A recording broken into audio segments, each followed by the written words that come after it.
دابا غادي نحاولوا نطبقوا داكشي اللي شفناه في الفيديوهات السابقه في ستايل ديال سي اس اس. غادي نفتحوا بي دي اف اللي ديجا مرفقه بهذا الدرس هذا. كيف ما قلت لكم هاد بي دي اف فيها جميع الروابط ديال الكود بان. غنمشيو للتشالنج ستايل ديس ويب بيج وغنحاولوا نكليكيو باليمين ونعملوا اوفرير لو لين دون نوفيل اونغلي، او بيان غنكليكيو باليمين ونعملوا كوبيي لو لين داكوغ وغنفتحوه بجوجل كروم او لا بالنافيغاتور ديالنا وديجا فاتحين يعني الاكونت ديالنا الكونت ديالنا ديال كود بان، وغنكليكي ونعمل كولي اونتري.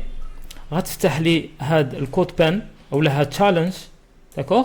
غادي نحاول كيف ما قلت لكم في فيديوهات سابقه نكليكي سور فورك باش تولي هاد لاباج ولا هاد ليكزارسيس يولي عندي في الاكونت ديالي. دونك كنعمل فورك داكوغ تري بيان. دونك لاحظ معايا دابا كيولي عندي في الاكونت هايا كوداسيتي.a داكوغ. دونك هاد التمرين هو عباره عن HTML ديجا كاين محتوى بسيط وانتوما غتحاولوا تطبقوا عليه CSS او لا ستايل. يعني لي كوموند او لي زانستركسيون توجيهات كاينين في لي كومونتير. فمثلا عندي هنايا واحد الكومونتير كيقول لي ستايل at least 3 aspects of this web page. choose a color palette from Canva. وهنا عطيني واحد اللين. دونك غنعمل كوبيي وغنفتح هذا الرابط هذا وغنشوف الكالر باليت. نختار انا كالر باليت داكوغ اللي بغيت واللي حبيت.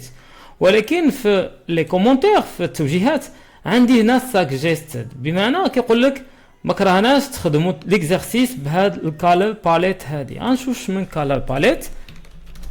دونك غنفتحها غتعطيني هذا الكالر باليت ديال الخريف، فيها 4 لي كولور الالوان اللي هما بالاسماء نيمد كالرد، وكذلك عندي لو كود هيكس ديسيمال ديالهم داكوغ.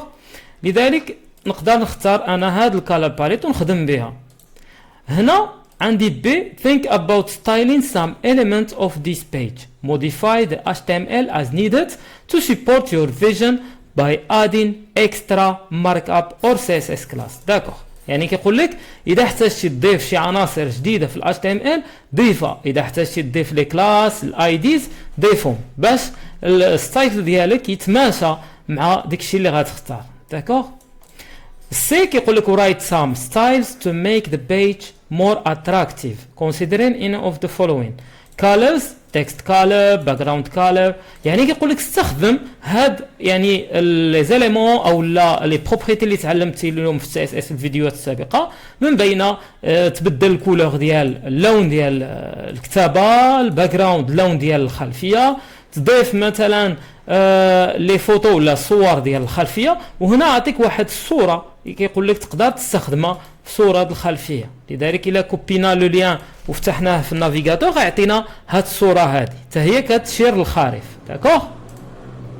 بونوس كذلك عطينا هنا الا بغيتي تعرف على بروبريتي جدادين سي اس اس، عطينا هنا واحد الرابط ديال W3 سكول اللي كيتكلم على سي اس اس الاين او لا تكست الاين، اللي هي يعني هي عنصر او لا بروبريتي سي اس اس اللي كتسهل لك عمليه ديال ديبلاسمون دو تكست في الشمال اليمين وفي التوسيط ديال النص كذلك. لذلك غنحاول انا كذلك نقوم يعني ب يعني التغييرات المناسبه لهاد الصفحه هذه، وغنطبق عليها كذلك سي اس اس باش نبدل لو ستيل ديالها. طبعا ستيل ديال هاد لاباج يقدر يكون مختلف مع لو ستيل ولا النتيجه النهائيه اللي غتحصل عليها، فهاد الشيء ماشي مشكل. يعني تقدر انت تختار الالوان اللي بغيتي، يعني لاباج ديالك تخرج في شكل مختلف على الشكل ديالي، وهذا افضل.